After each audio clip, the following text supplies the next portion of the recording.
So there are three products in Keratin's collagen line.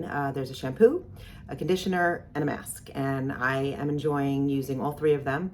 The shampoo and the conditioner I use a couple times a week, and I find that a little bit goes a long way with both products. They smell excellent, and they are chock full of really healthy ingredients for mature hair. Some of the ingredients in them, let me look at the bottle here, are collagen, panthenol, and keratin, that's in the shampoo, and collagen, panthenol, and rosemary leaf extract, which is in the conditioner. So these are great for, daily use if you wanted to. I don't wash my hair quite that frequently, but you can.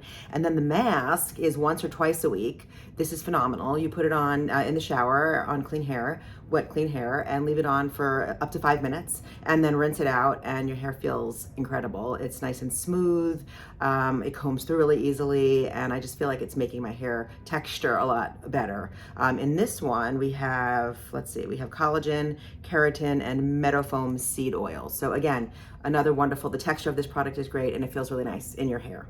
So all three together work well and are easy to use and have a wonderful fragrance, which is very important to me because I like when my hair smells good.